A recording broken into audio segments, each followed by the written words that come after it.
नौकरी, मजबूरी या शौक, सीधी सादी सी रोली की शादी सिड से तय होती है। शादी के बाद तुम नौकरी करना चाहोगी? नहीं नहीं, बिल्कुल नहीं। वैसे मैं ये नहीं कहती कि नौकरी करना ठीक नहीं है, लेकिन पर्सनली मैं ये सोचती हूँ कि मैं गृहिणी बनूंगी। हाँ हाँ, क्यों नहीं। गृहिणी बनना भी आसान नहीं है। एक सफल परिवार चलाना किसी देश को चलाने जितना ही कठिन है। रोली को सिड का साथ और बात दोनों अच्छी लगती है, और फिर वो दिन भी आ जाता है जब दोनों की शादी हो जाती है। शादी के बाद ये क्या, सारा दिन किचन कपड़े और चार दीवारों के आगे पीछे घूमती रहती है। जा बाहर निकल कर देख, कितनी स्मार्ट लगती हैं वो औरतें जो नौकरी करती है। हाँ, अच्छी तो लगती है सासू माँ, लेकिन मैं नौकरी नहीं कर सकती।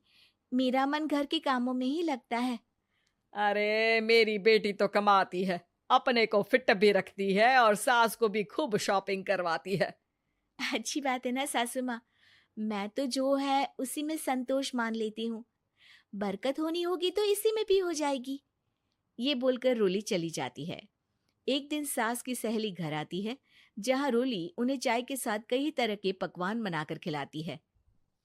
अरे वाह, तेरी बहू तो बहुत गुणी है। कितना सब बनाकर ले आई। मेरी वाली तो ऑफिस से आकर 2 रोटी ही सेक दे तो समझो एहसान कर दिया। अरे ऐसा ना बोल। तेरे घर में 2 कार, 4 मंजिला मकान, और तेरे लिए जो वो अपने पैसे से साड़ी लाती है वो भी तो कितनी कीमती होती है।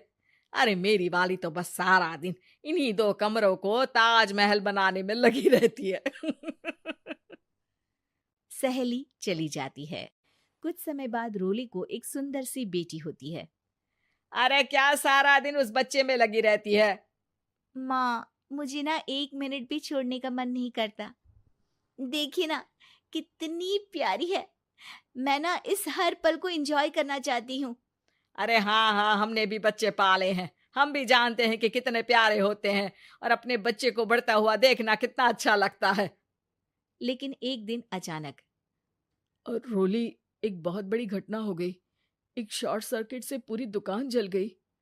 ओह, अब अब क्या कुछ समझ में नहीं आ रहा कि कैसे घर चलेगा। घर की पूरी गाड़ी पटरी पर लाने के लिए कई साल लग जाएंगे, और वापस पहले जैसे होने में भी बहुत टाइम लग जाएगा। रोली कुछ सोचती है, फिर अपने 3 महीने के बच्चे को देखती है और कहती है, आप कहें तो मैं नौकरी शुरू कर दूं? माँ मुन्नी को देख लेगी, फिर शाम को तो मैं घर आ ही जाऊंगी। सिड कुछ कहता उससे पहले ही उसकी सास वहां आ जाती है। अरे हाँ हाँ, अब भी तुझे नौकरी करने के लिए पूछना होगा। अरे घर पर इतनी बड़ी विपदा आ गई है, तू है कि बच्चे का मुंह देख रही है। अरे क्या मुझ पर भरोसा नहीं है? अरे नहीं नहीं माँ जी, ऐसा क्यों बोल रही हैं आप? फिर क्या था, सिड से पूछकर 3 महीने की बच्ची को रोली सास के पास छोड़कर चली जाती है। शाम को ऑफिस से आने पर अरे सारा दिन इसने तो चैन नहीं लेने दिया, बस गोदी में ले लेकर घूमती रही। हाथ दर्द हो रहा है। बहू को बहुत गिल्ट फील होता है, लेकिन जब वो घर की हालत देखती है तो चुप रह जाती है। ऑफिस में सहेली कहती है, अरे रोली, तेरी तो बच्ची छोटी है ना, कैसे मैनेज करती है? कैसे मतलब? घर पर रहती है वो अपनी दादी के साथ। ओ यार, कितनी अच्छी है तेरी सास। मेरी सास को जब पता चला कि मैं नौकरी ज्वाइन करने की सोच रही हूँ, वो तो सीधे अमेरिका चली गई मेरी ननद के पास। अच्छा, फिर तू कैसे मैनेज करती है? अरे मैंने तो फुल टाइम मेड रख ली है। ओहो, वो तो बड़ी महंगी होगी ना? हाँ यार, लेकिन कमाई भी तो हो रही है ना। यार, मैं तो कभी अपना बच्चा इनके मम्मी पापा के पास ना छोड़ू। प्यार दुलार में खराब कर देते हैं ये दादा दादी बच्चे को। नहीं नहीं, मुझे अपनी सास पर पूरा विश्वास है। जो मेरे पति को इतनी अच्छी शिक्षा के साथ बड़ा कर सकती हैं, वो मेरी बच्ची को कभी नहीं बिगाड़ेगी। खैर, रोली की इस सोच से उलट पड़ोसियों के बीच हाथ में बच्ची पकड़े रोली की सास कहती है, अरे क्या बताऊं, सारा दिन बहू बाहर रहती है। पहले अपने बच्चे पालो, फिर बच्चों के बच्चे। अरे अपना जीवन तो कुछ रहा ही नहीं। अरे नहाने भी जाती हूं ना तो इसे साथ रखती हूँ, कल को कहीं गिर गई या चोट लग गई तो बहू तो हमारी खाल उखाड़ लेगी ना। अरे ऐसा भी क्या डरना बहू से, नौकरी थोड़ी की है उसकी। अब क्या बताऊं, पढ़ी लिखी लड़कियां हैं आजकल की। चलो चलती हूँ, सब्जी बनाने का वक्त हो गया है। बच्चे आएंगे तो खाना तो बना मिले। सास ये बोलकर वहां से चली जाती है कि तभी रोली ऑफिस से घर पहुंचती है। बाहर पड़ोसियों को देखकर, नमस्ते आंटी जी, कैसी हैं आप? अरे बहुत अच्छी हूँ, लेकिन तेरी किस्मत तो सबसे अच्छी है। क्या सास पाई है, मोती दान किए होंगे तूने। तेरा बच्चा भी देखती है, खाना भी बनाती है। बेचारी बहुत काम करती है तेरी सास। हाँ आंटी, सही बोल रही हैं आप। अब ऑफिस भी दूर है तो आने जाने में वक्त चला जाता है। खैर चलती हूँ। हाँ हाँ बेटा जाओ, गर्मा गर्म खाना खाओ।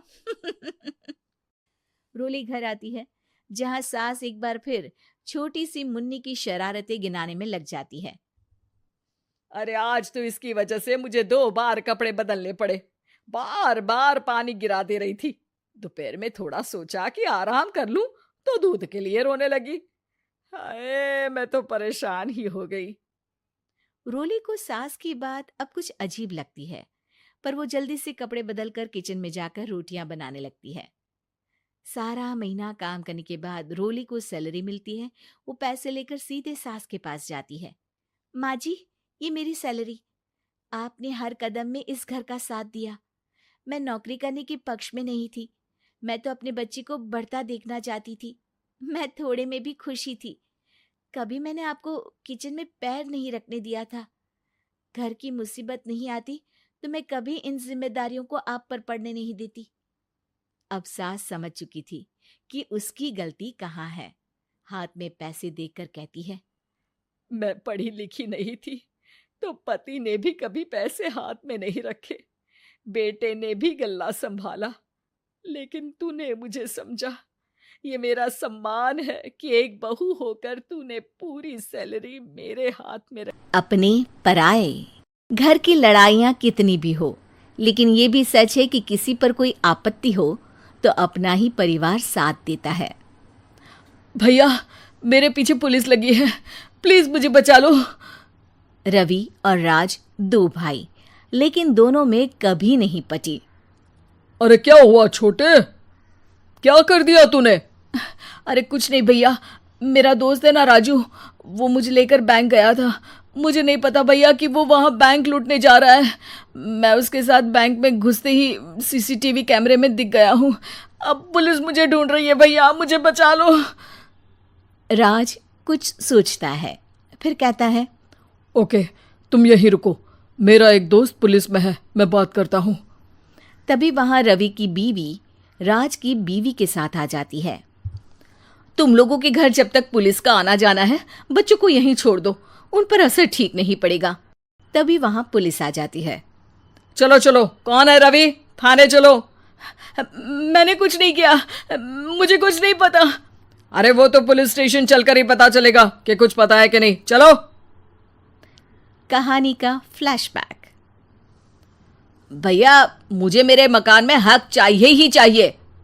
अरे लेकिन छोटे, अभी मेरे बच्चों पर काफी खर्चा है, तेरी भाभी की भी तबीयत ठीक नहीं रहती, बजट बिल्कुल नहीं है कि मैं अलग होकर रहूं।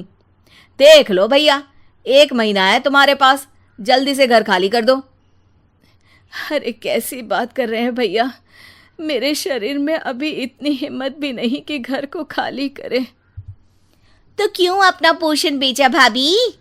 अरे तुम तो जानती हो, पिताजी की बीमारी के कारण उन्हें हमारी जरूरत थी, कैसे आते पैसे। ससुर जी तो बूढ़े थे भाभी, उनकी बीमारी में भी पैसे लगाना कौन सा अकल का काम था। तो क्या पिताजी को मैं मरने के लिए छोड़ देता? अरे रवि, तू तो समझ, पापा को हमारी जरूरत थी, उन्होंने हमारे लिए हर वो काम किया जिससे हमें खुशी मिले। बैक टू रवि, जो जेल में बैठा है। ये मैंने क्या कर दिया था? मैं ना पिता का हुआ ना ही भैया का। मेरे साथ जो हो रहा है ठीक ही हो रहा है। तभी वहां पुलिस वाला आता है। रवि, तुमसे कोई मिलने आया है। भाभी, आप यहाँ क्यों आई? पुलिस स्टेशन है ये भाभी। भैया, आपकी जगह मेरा भाई होता तो क्या मैं नहीं आती? अच्छा, ये खाना ले लीजिए, खा लीजिएगा। आपके भैया लगे हैं वकीलों और पुलिस वालों से बात करने में। डरने की कोई बात नहीं। जब आपने गुनाह किया ही नहीं तो सज़ा भी नहीं मिलेगी।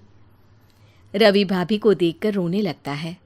घर में साक्षी चुपचाप बैठी होती है कि तभी सोनम कहती है, अरे साक्षी, क्या हुआ? परेशान क्यों हो रही हो?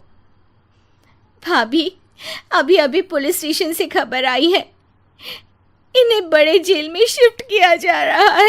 मैं क्या करूंगी भाभी? रो मत, हम अच्छे से अच्छा वकील करेंगे। लेकिन उसमें तो बड़े पैसे लगेंगे दीदी, हम इतना पैसा कहाँ से लाएंगे? अरे क्यों, ये मकान है ना, और मेरे कुछ गहने भी हैं। साक्षी की आंखों में पानी आ जाता है। पर दीदी, ये तो आप और भैया की मेहनत की कमाई है। पापा के बाद भी तो हम लोगों का सब खत्म हो गया था। पापा को तो बचा नहीं पाए, लेकिन भैया को ज़रूर बचा लेंगे। और भगवान चाहेंगे ना तो दोनों भाई मिलकर इससे भी बड़ा मकान खड़ा कर लेंगे साक्षी। थोड़ी देर में राज वहाँ आता है। सोनम सही कह रही है साक्षी, पैसों की कमी के कारण किसी भी बेगुनाह को सज़ा नहीं मिलती। राज एक अच्छा सा वकील करता है। सोनम और साक्षी बचाए पैसे और अपने गहनों को बेचकर रवि का केस लड़ते हैं और जल्द ही रवि जेल से बाहर आ जाता है। रवि राज को गले लगाकर कहता है, भैया मुझे माफ़ कर दो, मुझे साक्षी ने सब कुछ बताया है। भैया, आपने मुझ पर विश्वास किया, मेरे लिए दिन रात मेहनत की, भाभी ने अपने गहने तक बेच दिए। भैया, आपने तो पापा के लिए भी पैसे नहीं देखे, लेकिन मैं बहुत ही सेल्फिश निकला। भैया, एक आखिरी बार मुझे माफ़ कर दो, मैं शर्मिंदा हूँ। अरे भाई, अपने तो अपने ही होते हैं। पापा ने हमारे लिए क्या नहीं किया, ये तुम्हें बताने की ज़रूरत नहीं है मुझे। और फिर तू तो मेरा भाई है। पैसे से बढ़कर रिश्ते होते हैं भाई।